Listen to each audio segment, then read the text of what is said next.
मंगल कीर्तन।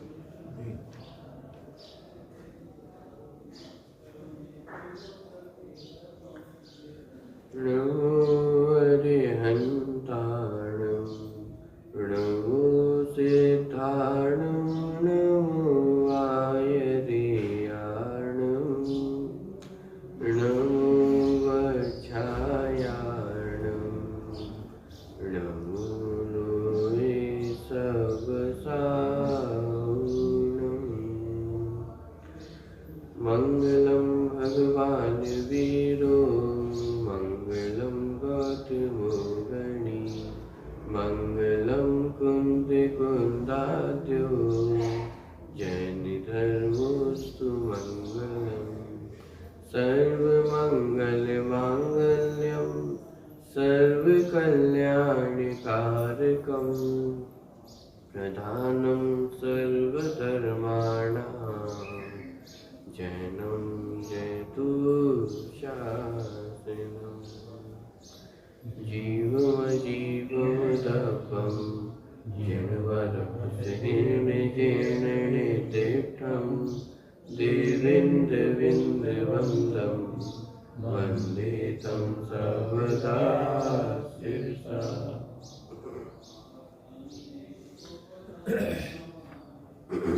48वीं गाथा का पाठ करते हैं, फिर विषय की ओर आगे बढ़ेंगे। पृष्ठ क्रमांक 224। मामुच्यः मारज्यः मादुसह एठनेठ अठेषु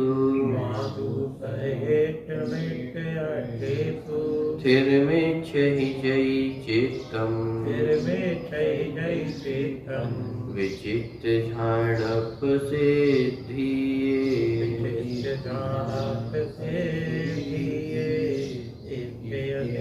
भक्तु क्यों देगी राग देत अरुगोय न पेगी जो चित को तेरे करना हो ऐसी ध्यान दीजिए हो। ध्यान के स्वरूप की चर्चा करते हुए आर्ट ध्यान और रौद्र ध्यान, इन दो ध्यानों की चर्चा कल अपनी पूरी हुई थी। धर्म ध्यान की चर्चा आज अपने को प्रारंभ करनी है। आर्ट ध्यान में क्या था कि पाप के उदय में होने वाली जो घटनाएं हैं, जैसे इष्ट वियोग है, अनिष्ट संयोग है, रोग है, भोगाकांक्षा रूप जो पाप परिणाम है, तो इस सब में जीव का एकाग्र चित्त होना वह आर्त ध्यान है।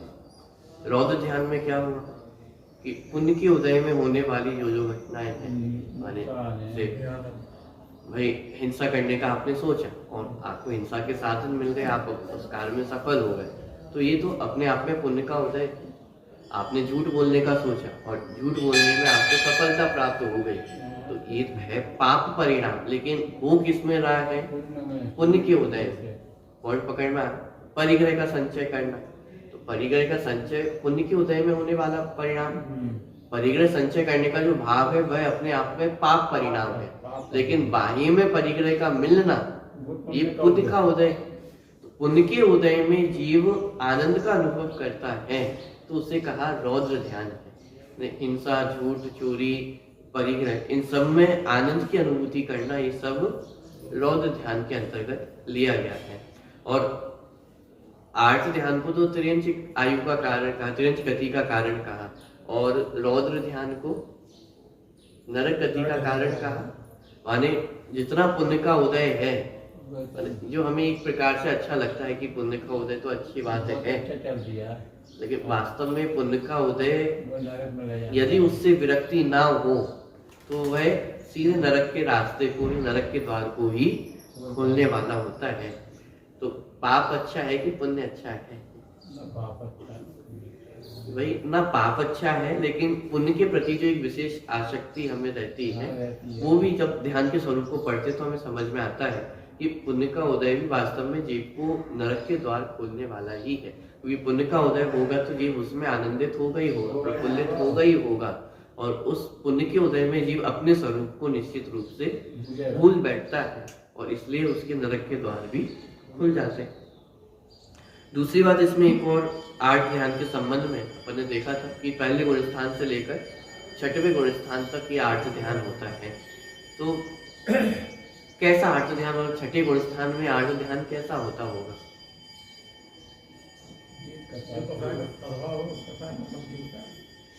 यदि स्थूल रूप से समझना चाहे तो जैसे इष्ट वियोगज है, माने इष्ट के वियोग होने पर जो आकुलित चित्त होता है वह आर्त ध्यान है। तो इष्ट वियोग माने मुनिराजों के जीवन में इष्ट कौन है? शुद्धात्मा इष्ट है। उसके अलावा वाही में देखा जाए तो देवशास्त्र गुरु ये इष्ट है या नहीं है? उनके जो संघ है, उनके जो शिष्य हैं, जो साधर्मी है, वे एक प्रकार से उनके लिए इष्ट हैं। तो उनका वियोग होने पर, जैसे मान लीजिए आज वर्तमान में 24 तीर्थंकरों का योग नहीं है तो उनका विरह वियोग है। तो इस प्रकार से इष्ट वियोगज जो आर्त ध्यान है वो मुनिराजों के संभव है। घर परिवार संबंधी जो इष्ट वियोगज है वो उनके संभव नहीं है, क्योंकि उनके प्रति तो राग पहले ही छूट गया। वो राग छूटा है इसलिए तो मुनि दीक्षा धारण हुई है। तो अनंतानुबंधी अप्रत्ययकान प्रत्यक्षानावरण जन्य जो राग थे वो सब तो अब उनके छूट चुके हैं।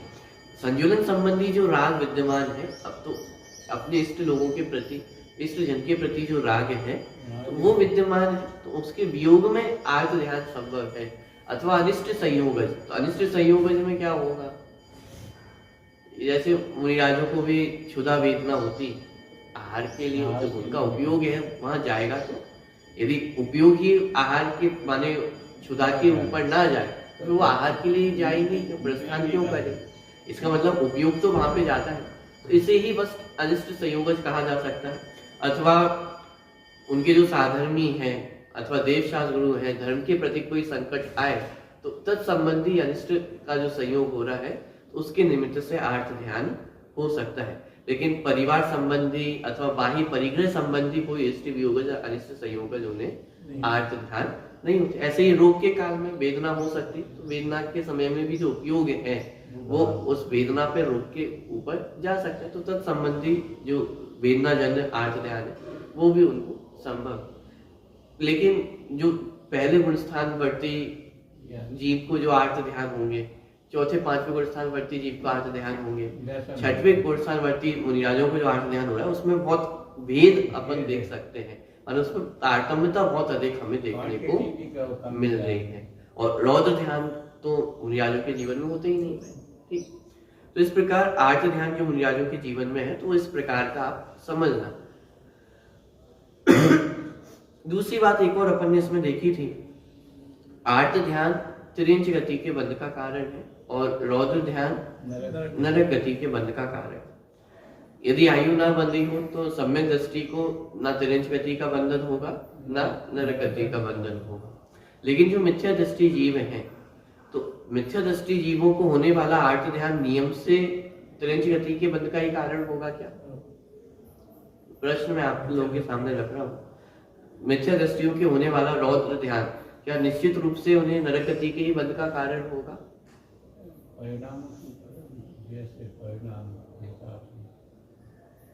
अगर ज्यादा रोज परिणाम हो रहा है तो वो तो नरक गति का। बहुत बढ़िया। ये परिणामों के आधार से तारतम्य भेद है, क्योंकि यदि निश्चित रूप से माना जाए कि आर्त ध्यान और रौद्र ध्यान से नरक और तिर्यंच गति ही होती है तो फिर संसारी जीव चतुर्गति भ्रमण तो करेगा ही नहीं, क्योंकि अनादिकाल से जीव के आर्त ध्यान और रौद्र ध्यान ये दो ध्यान ही चल रहे हैं। धर्म ध्यान की तो बात ही नहीं, क्योंकि वह तो चौथे गुण स्थान से प्रारंभ होगा। और अनादिकालीन जो मिथ्या दृष्टि जीव है उनके तो आर्त और रौद्र ध्यान ही पाए जाते हैं। और आर्त और रौद्र ध्यान से सिर्फ दो ही गतियां होंगी, या तो नरक गति या तिर्यंच गति। तो फिर देव और मनुष्य गति तो जीवों को संभव ही नहीं होगी। दो बातें हैं, कफाई की मुख्यता है, कफाई की तीव्रता और मंदता। तो इसमें इतना समझ, ये मुख्यता की बात है कि आर्त ध्यान और रौद्र ध्यान यदि तीव्र हो तो समय माने वो आर्त ध्यान तिर्यंच गति के बंध का कारण है और रौद्र ध्यान नरक गति के बंध का कारण है। लेकिन मिथ्या दृष्टि जीव भी स्वर्ग गति को भी प्राप्त करते हैं, मनुष्य गति को भी प्राप्त करते हैं। तो ये सिर्फ परिणामों की मुख्यता समझना। और इसमें भी आप देखेंगे पहले गुण स्थान में कितने तारतम्य रूप भेद पड़ रहे हैं। माने 8 रौद्र ध्यान तो पहले गुण स्थान में निरंतर चल ही रहे हैं, लेकिन तब भी जीव स्वर्ग गति को प्राप्त कर लेते हैं। मिथ्या अभव्य जीव भी स्वर्ग गति, मनुष्य गति, इन सब गतियों को प्राप्त कर लेते हैं। तो इसका मतलब उन पहले गुण स्थान में भी 8 रौद्र ध्यान के अनेक प्रकार के भेद हैं। मूल गाथा में कहा था ना, विचित्र ध्यानत्व, यानी वो ध्यान विचित्र है, अनेक प्रकार का है। एक एक गुण स्थान में ही उसके अनेक भेद बन रहे हैं। कितनी तारतम्यता है कि वही 8 ध्यान किसी जीव को तिरंच गति के बंध का कारण हो रहा है, और वही 8 ध्यान किसी जीव को तिरंच गति के बंध का कारण नहीं हो रहा है। पॉइंट पकड़ में आता है। ये परिणामों की तीव्रता समझना कि यदि परिणाम अधिक संक्लेश है तो फिर वह 8 ध्यान तिरंच गति के बंध का कारण होगा, रौद्र ध्यान नरक गति के बंध का कारण होगा। लेकिन यदि स्वर्ग गति के अनुकूल परिणाम हो रहे हैं या मनुष्य गति के अनुकूल परिणाम है तो जीव उन गतियों को भी प्राप्त हो सकता है। यहाँ मुख्यता की बात है कि 8 ध्यान और रौद्र ध्यान में जिन परिणामों का कथन किया गया है, यदि वे परिणाम अधिक पाए जाते हैं, मुख्यता से पाए जाते हैं, तो फिर वे नरक और तिरंच गति के बंध के कारण होते हैं। ठीक है, चलिए कुछ बातें 8 और रौद्र ध्यान के संबंध में करनी थी, वो अपनी पूरी हुई है। रौद्र ध्यान के संबंध में एक पॉइंट और एक बिंदु अपन कह सकते हैं जो उठाया गया है। अभय जी भाई साहब ने भी इस बात को छुआ है, वो पॉइंट उठाया है, विचारणीय तथ्य है। समाधान तो एक प्रकार से मुझे भी अभी प्राप्त नहीं है, लेकिन एक प्रश्न चिंतन का विषय है कि आर्त ध्यान में जितने पाप के उदय संबंधी घटनाएं हैं उन सबको पाप के आर्त ध्यान के अंतर्गत ले लिया, और उस समय होने वाले जो आकलित परिणाम है वो सब आर्त ध्यान के अंतर्गत आ जाते हैं। रौद्र ध्यान में मूल रूप से जो आनंद की बात है, प्रसन्नता की बात है, या राग रूप जो परिणाम है, उसको रौद्र ध्यान के अंतर्गत लिया गया। तो हिंसा, झूठ, चोरी, परिग्रह, इस सब में आनंदित होना, उसे तो रौद्र ध्यान लिया। लेकिन जो शुभ विषय है, जैसे हिंसा में आनंदित होना, इसे तो रौद्र ध्यान में लिया। लेकिन अहिंसा में आनंदित होना, अहिंसा में चित्त प्रफुल्लित होना, दया में चित्त प्रफुल्लित होना, असत्य में चित्त का प्रफुल्लित होना, ये तो रौद्र ध्यान में गया। और सत्य में चित्त का प्रफुल्लित होना, अचौर्य में चित्त का प्रफुल्लित होना, अपरिग्रह में चित्त का प्रफुल्लित होना, यानी जो शुभ विषय है और उसमें चित्त का प्रफुल्लित होना, उसे किस में लिया जाएगा? तो उसका एक समाधान तो ये हो सकता है कि उपचार से उसे धर्म ध्यान के अंतर्गत लिया जाए, और एक समाधान ये भी हो सकता है कि उपचार से उसे रौद्र ध्यान के अंतर्गत लिया जाए। माने जितने शुभ विषय हैं तो उसमें पाप रूप जो परिणाम, पाप रूप जो विषय है, उसमें चित्त का प्रफुल्लित होना, वह तो रौद्र ध्यान है। लेकिन यदि सिर्फ राग पे दृष्टि करके देखा जाए, क्योंकि आनंदित होना ये राग की ही पर्याय है, तो राग की पर्याय को यदि मुख्य करके देखा जाए तो राग की पर्याय कैसी भी हो, उस सबको रौद्र ध्यान के अंतर्गत लिया जा सकता है। लेकिन ये सारी चीजें माने सही दिखाई नहीं देती हैं, तो माने ये भी विषय ही है चिंतन का। दोनों बातें हैं, ज्ञानी की भी ध्यान सब होता है और अज्ञानी का भी होता है। तो अज्ञानी का जो होगा वो रौद्र परिणाम में जाएगा, रौद्र प्रकार में जाएगा, और ज्ञानी का होगा वो नहीं, ऐसा भी संभव नहीं है, क्योंकि पहले गुण स्थान में तो आर्त रौद्र ध्यान है, चौथे गुण स्थान में भी आर्त रौद्र ध्यान है, 5वें गुण स्थान में भी है, 6ठे गुण स्थान में आर्त ध्यान है। तो इसलिए ज्ञानी का ऐसा हो, अज्ञानी का ऐसा हो, ये कहना उचित नहीं बनता, क्योंकि 8 रौद्र ध्यान तो ज्ञानियों के भी पाए जा रहे हैं, चौथे 5वें गुण स्थान में भी पाए जा रहे हैं। तो चौथे गुण स्थान में भी जितना इष्ट वियोगज, अनिष्ट संयोगज है, वो सब 8 ध्यान के अंतर्गत ही जाएगा।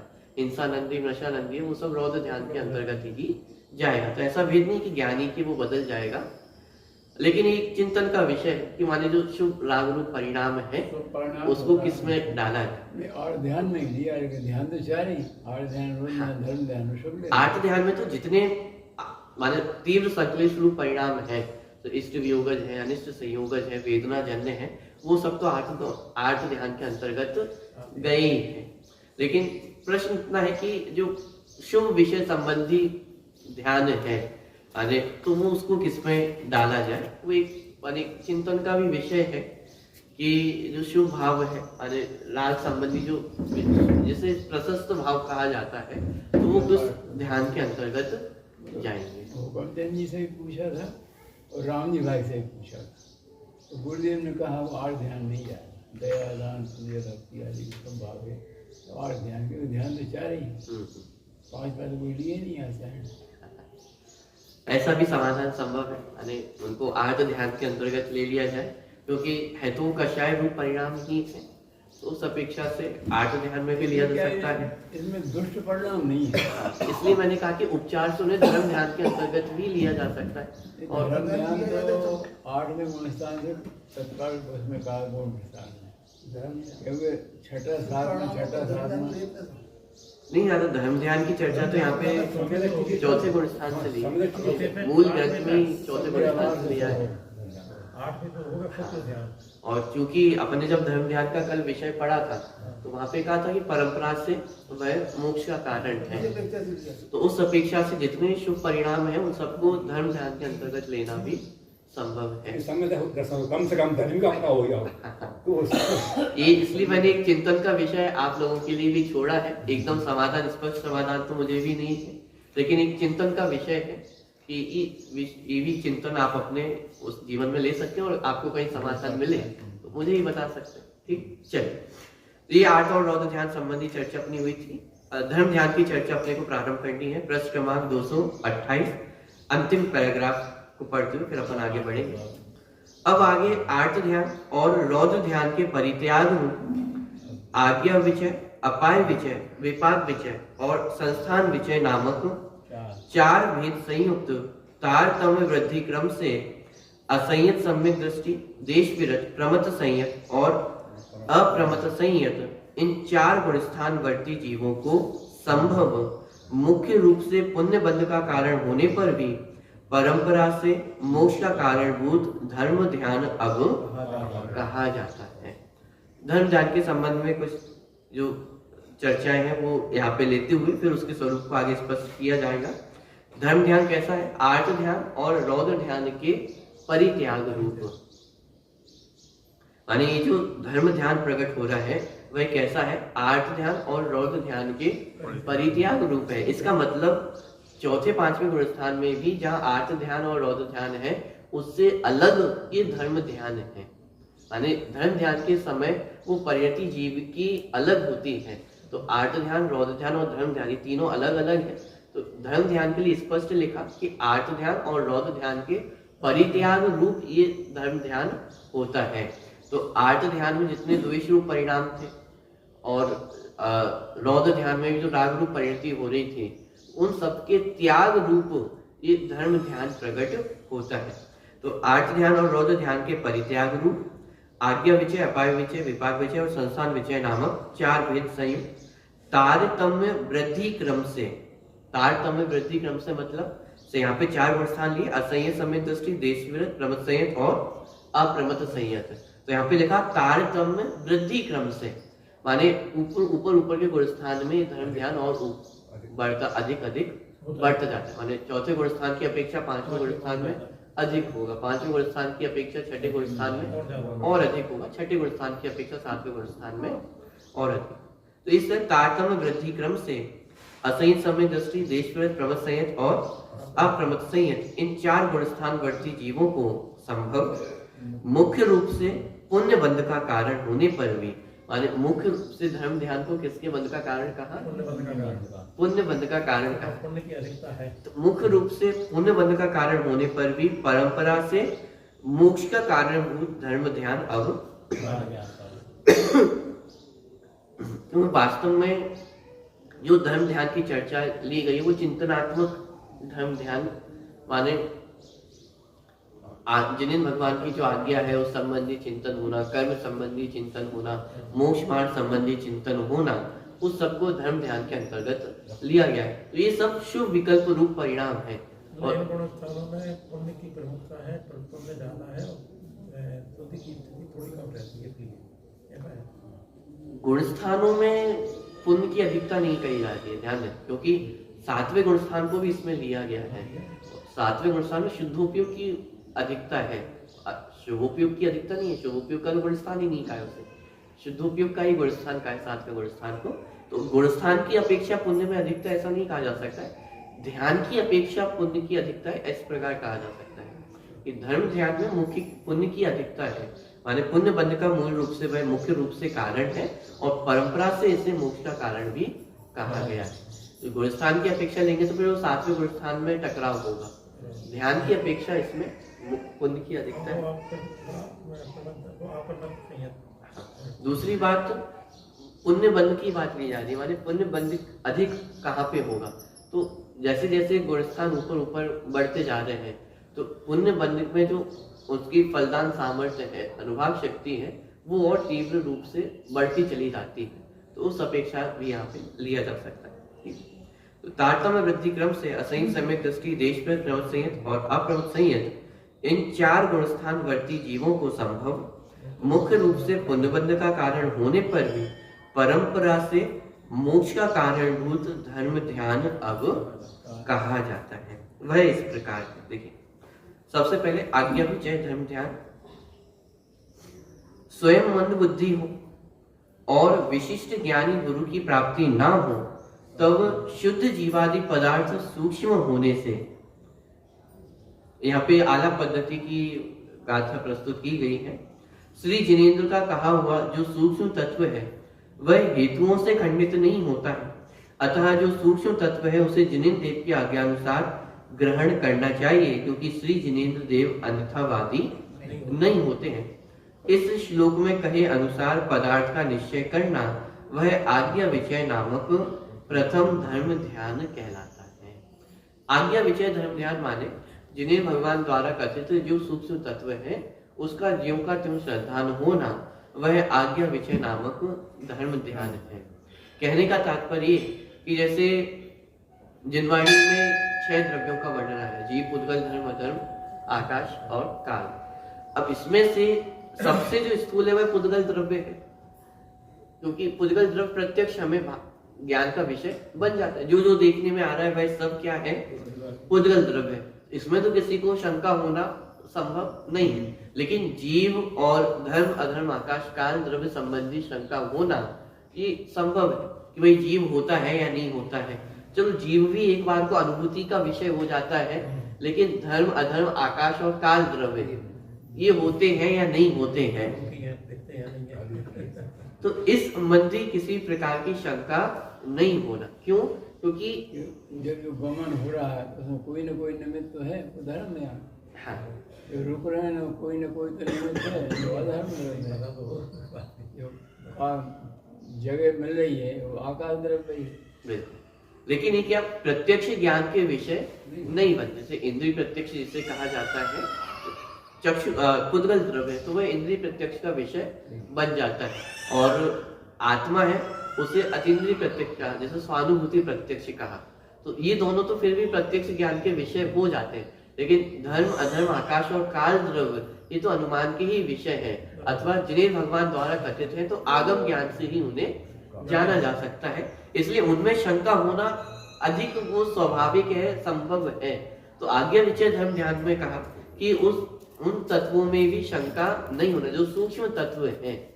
ऐसे ही आलू में अनंत जीव है, तो अब किसने देखे कि आज्ञा विचय मानी जय भगवान की आज्ञा से स्वीकृत होना। पानी में अनंत जीव है, तो किसने देखे? 7 नरक है, स्वर्ग है, मानी ये जो सारी चर्चाएं हैं वो किसने देखी? ये जय भगवान की आज्ञा से हमें प्राप्त है। तो ये आज्ञा विचय नामक धर्म ध्यान माने जो जिनेन्द्र भगवान की आज्ञा है, आज्ञा मतलब उनके द्वारा कथित जो वस्तु स्वरूप है उसका चिंतन होना, उसमें अपने चित्त को एकाग्र करना, ये आज्ञा विचय नामक धर्म ध्यान है। ठीक है, तो यहाँ पे लिखा वह इस प्रकार स्वयं मंद बुद्धि हो और विशिष्ट ज्ञानी गुरु की प्राप्ति ना हो।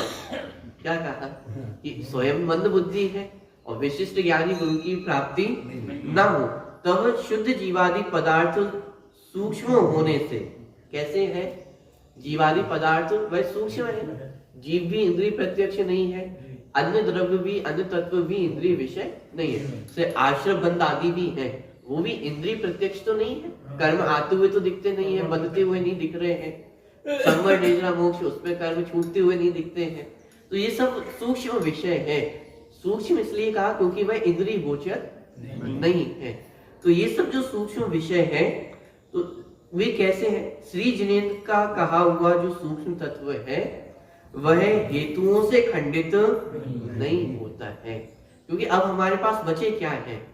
प्रत्यक्ष ज्ञान का विषय तो ये सारी चीजें नहीं है। तो अब हमारे पास तर्क बचा है, अनुमान बचा है और आगम ज्ञान बचा है। माने तर्क युक्तियों के माध्यम से ही इन चीजों की सिद्धि हम कर सकते हैं। तो जितनी भी वस्तु स्वरूप जिन्हें भगवान द्वारा कथित कहा गया है वह तर्क युक्तियों के माध्यम से खंडित तो होता नहीं है। तो श्री जिनेन्द्र का कहा हुआ जो सूक्ष्म तत्व है वह हेतुओं से खंडित नहीं होता है।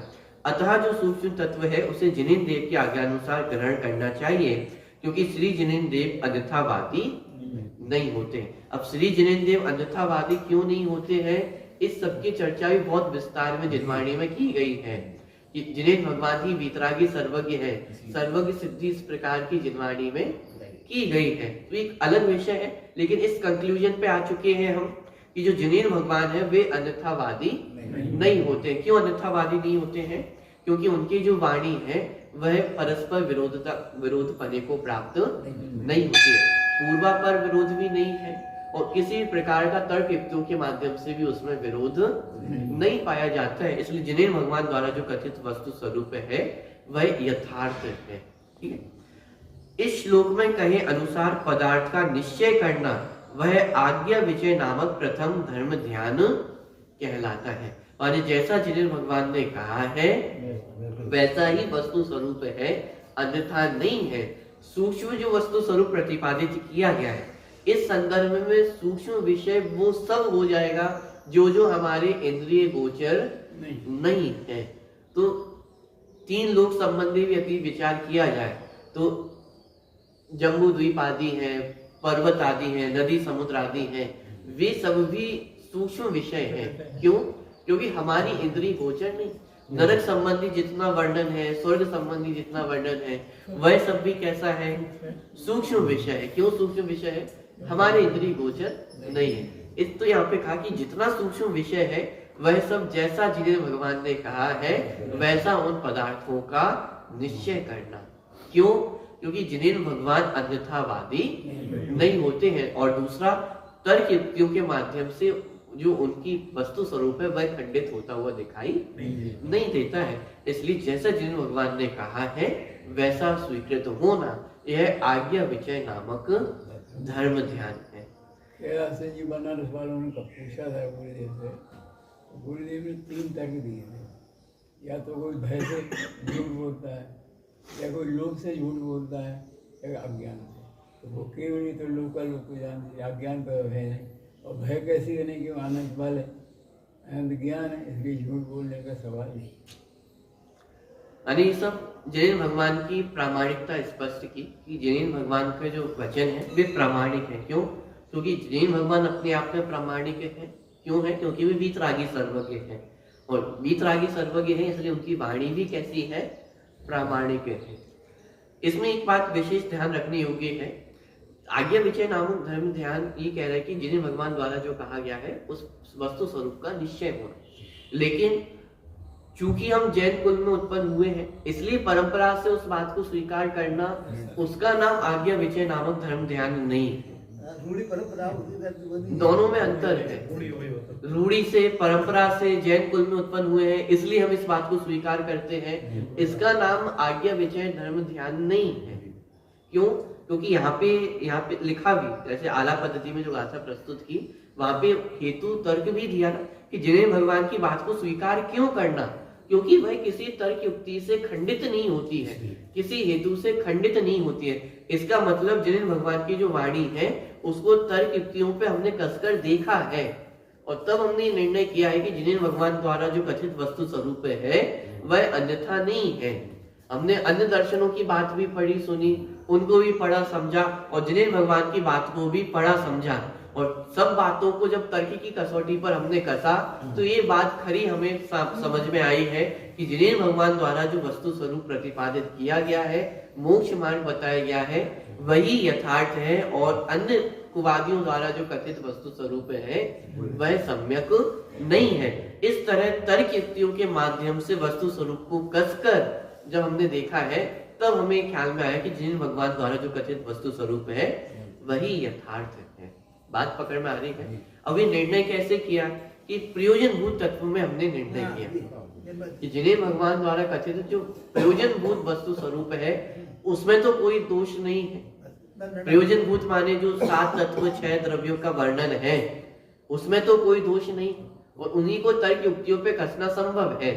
सुमेरु पर्वत को आप क्या तर्क पे कसोगे? प्रत्यक्ष भाष्य द्वारा वहां भी भाई पर्वत है तो है, सुमेरु पर्वत है तो है, नरक है तो है, उनमें तर्क युक्ति काम नहीं करेगी।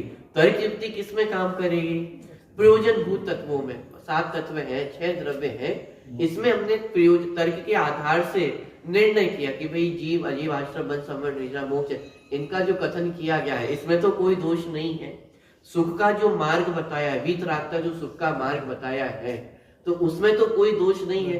क्या कोई जीव राग द्वेष करके भी सुखी हो सकता है? तो ये हमने विचार किया कि जिसको राग पाया जाता है वह सुखी है कि दुखी है। जिसको राग द्वेष पाए जाते हैं वे सभी दुखी हैं और जिसको राग द्वेष नहीं पाए जाते हैं वो कैसे हैं? माने इस प्रकार से बहुत ठोक बजा करके ये हमने निर्णय किया है कि ये जो वस्तु स्वरूप हमें प्राप्त हुआ है, ये जो मोक्ष मार्ग हमें प्राप्त हुआ है, यही सही है, अन्य और कुछ भी सही नहीं है। इस प्रकार विचार करके फिर जो अन्य सूक्ष्म तत्व है जो हमारे इंद्रिय गोचर नहीं है, परमाणु का वर्णन आया। अब परमाणु हमारे इंद्रिय गोचर नहीं है लेकिन अब उसकी सत्ता के होने में विचार करें कि है या नहीं है, तो ये कहां तक उचित है? क्योंकि जिन्होंने प्रयोजनभूत वस्तु स्वरूप में कोई अन्यथा कथन नहीं किया है तो फिर वे अप्रयोजनभूत वस्तु स्वरूप में अन्यथा कथन क्यों करें? पॉइंट पकड़ में आ रहा है। तो इस प्रकार से विचार करके ये आज्ञा विषय नामक धर्म ध्यान है। तो परंपरा से प्राप्त हुआ है और इसलिए स्वीकार करना, उसका नाम आज्ञा विषय नहीं। ये तो जैसे टोडामल ने इसे सूक्ष्म मिथ्यात्व में डाला है, ये तो मिथ्यात्व का ही अंश है। ये परंपरा से प्राप्त हुआ है, इसमें कोई महानता नहीं है। तर्क से आगम से हाँ, तर्क से आगम से इसको सिद्ध करना। अमृतचंद आचार्य कुंद वे भी अपनी मूल गाथाओं में लिखते हैं कि हमने अपनी स्वानुभूति से प्रमाण किया है।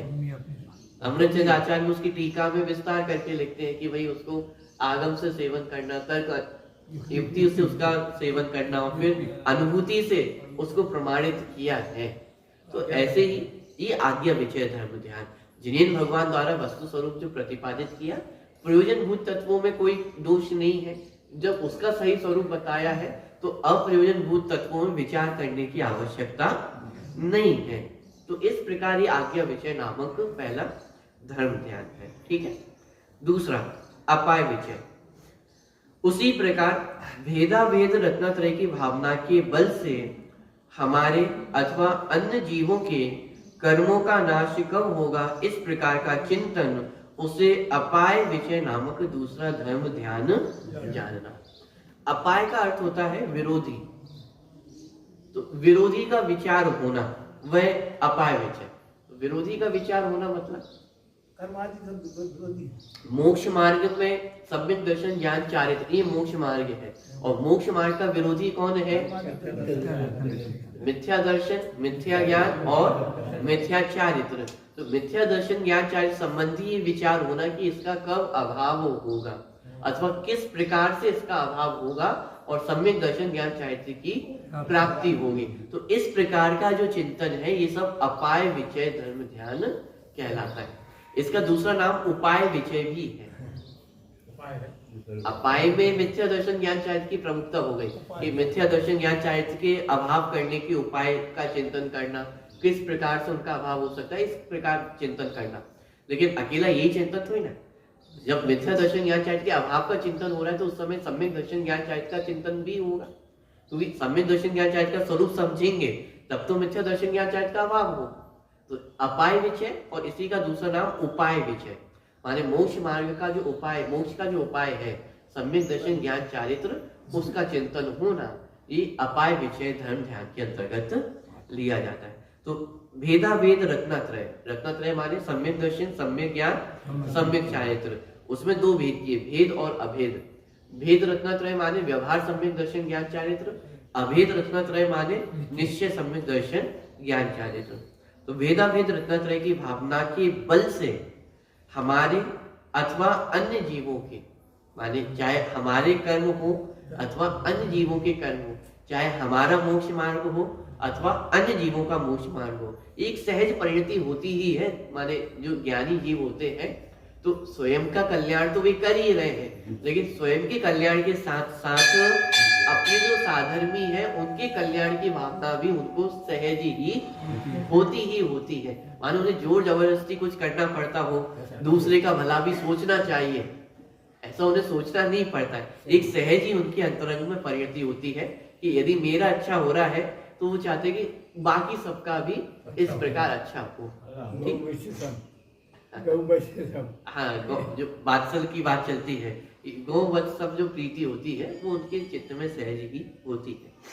तो वेदावेद रत्नत्रय की भावना के बल से हमारे अथवा अन्य जीवों के कर्मों का नाश कब होगा, इस प्रकार का चिंतन उसे अपाय विचय नामक दूसरा धर्म ध्यान जानना। माने कर्मों का कब अभाव होगा, माने संसार का कब अभाव होगा, अथवा मिथ्या दर्शन ज्ञान चारित्र का कब अभाव होगा, आश्रम बंध का कब अभाव होगा, ये सब अपाय माने विरोधी है, मोक्ष के विरोधी है।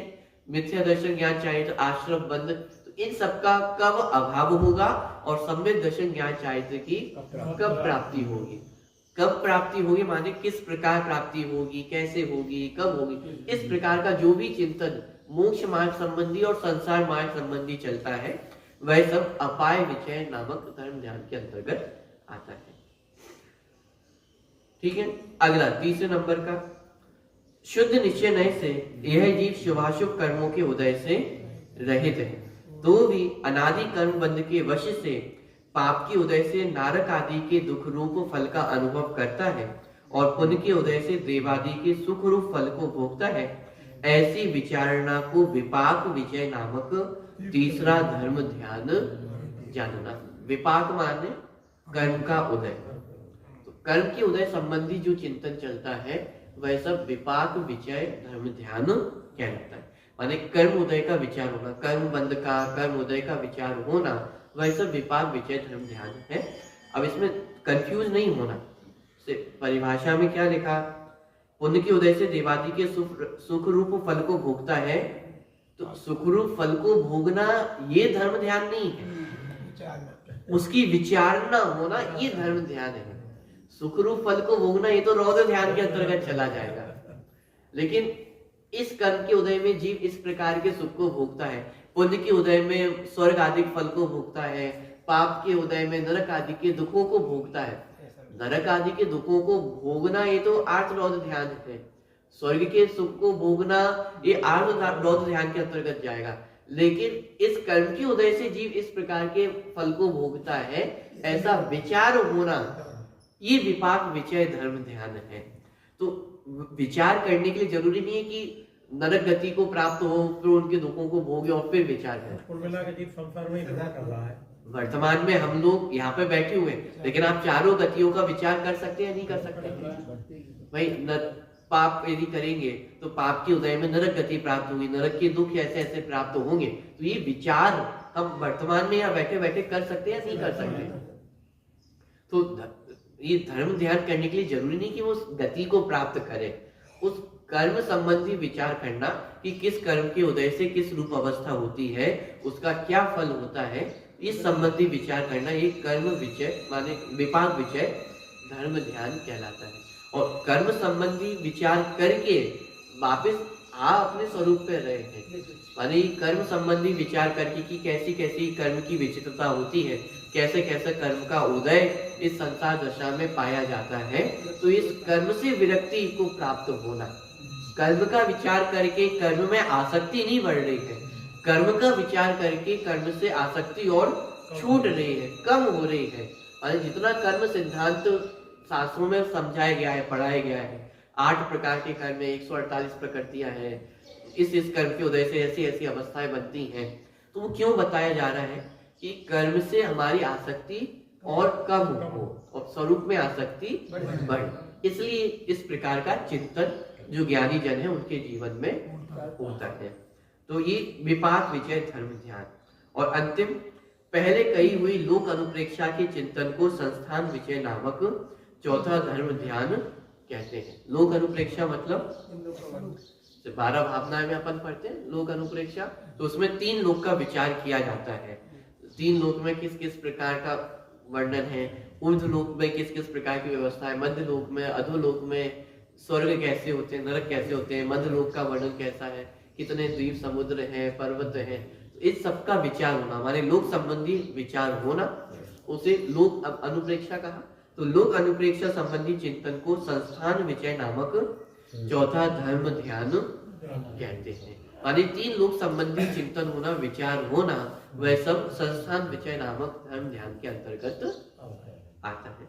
इस प्रकार ये धर्म ध्यान का स्वरूप यहाँ पे स्पष्ट हुआ है। और धर्म ध्यान के स्वरूप को पढ़ करके आपको इतना ख्याल में आया होगा, जितना भी चिंतन चल रहा है ये सब शुभ विकल्पात्मक चिंतन चल रहा है, और इसलिए इसे मुख्य रूप से पुण्य बंध का कारण कहा था। जो पहले पन्ने पढ़ के आए, मुख्य रूप से पुण्य बंध का कारण है, और पुण्य बंध का कारण होने पर भी इसे परंपरा से मोक्ष का कारण कहा है। क्योंकि ये शुभ भाव, माने जब जब जीव मोक्ष मार्ग में आगे बढ़ता है तो तब तब ये शुभ भाव होते ही होते हैं। ध्यान देना, धर्म ध्यान को पहले गुण स्थान में नहीं कहा। इसका मतलब क्या, पहले गुण स्थान में होने वाले जो चिंतन है उसे धर्म ध्यान की संज्ञा नहीं दी है। चौथे गुण स्थान से धर्म ध्यान को कहा है। इसका मतलब पहले गुण स्थान में होने वाला जितना शुभ भाव है उसे धर्म ध्यान भी नहीं कहा गया है। चौथे गुण स्थान से होने वाला ये जो चिंतन है उसे धर्म ध्यान की संज्ञा दी गई है।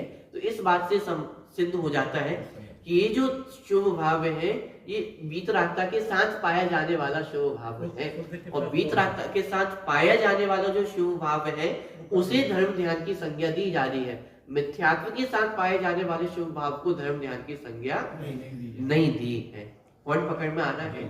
और इसे परंपरा से मोक्ष का कारण कहा, क्योंकि ये जो वीतरागता है उसका सहचारी है। जहां जहां वीतरागता पाई जाती है तो वहां वहां ये शुभ भाव भी पाया जाता है, ये चिंतन पाया जाता है, इसलिए इसे परंपरा से मोक्ष का कारण कहा गया है। कल यदि आप स्टेशन मंदिर गए हो कल, तो एक अनेकाजी भाई साहब ने गाथा हम सभी को सुनाई थी, मूलाचार्य ग्रंथ की गाथा। याद गाथा नहीं, लेकिन उसका भाव आपको याद आ रहा है कुछ? ध्यान के संबंध में ही वो उन्होंने चर्चा ली थी। मूलाचार्य को उन्होंने गाथा ली थी, अध्ययनम ध्यानम, माने अध्ययन ही ध्यान है। तो ये धर्म ध्यान को पढ़ करके आपको ये समझ में आ रहा होगा, ये जो पूरा चिंतन चल रहा है वो किसके आधार से चल रहा है? जिन भगवान की आज्ञा के आधार से। विपाक विषय माने कर्मों की उदय आदि अवस्थाओं का विचार करना। अपाय विषय माने मोक्ष मार्ग और संसार मार्ग का विचार करना। संस्थान विषय 3 लोक का विचार करना। तो प्रश्न खड़ा होता है, ये विचार कब संभव है, ये चिंतन कब संभव है?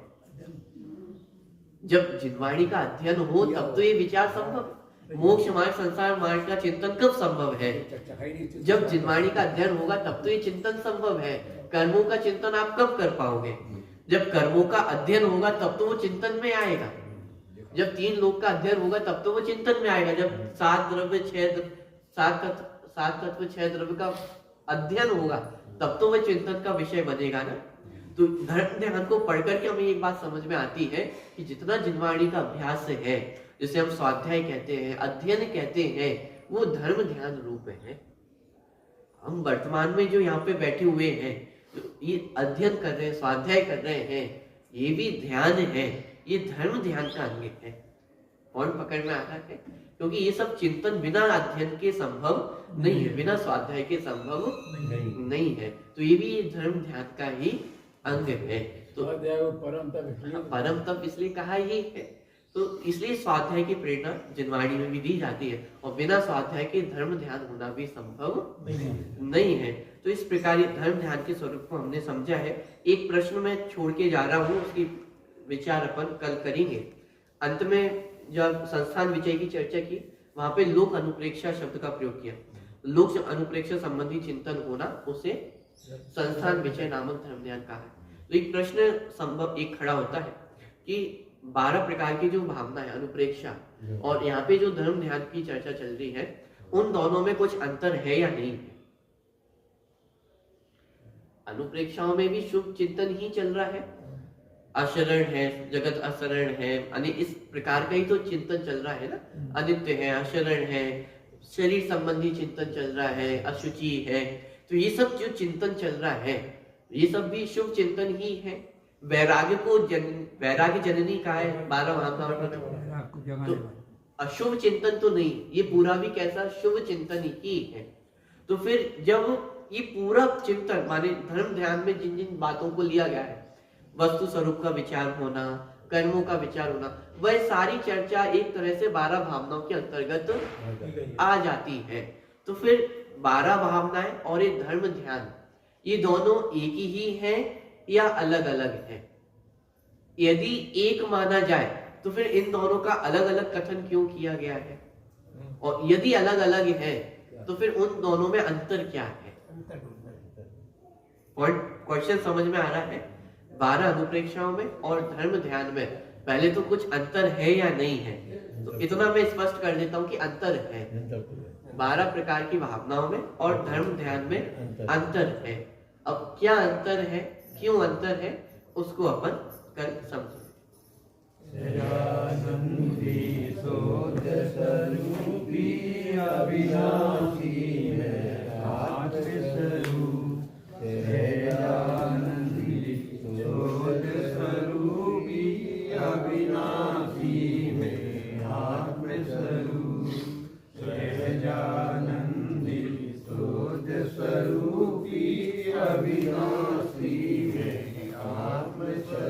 स्तुति नंबर 33, पेज नंबर 40, स्तुति नंबर 33। स्वाध्याय करो तुम निज पर की पहचान करो, सम्यक करो मिथ्यात हरो, तुम भक्त नहीं भगवान बनो।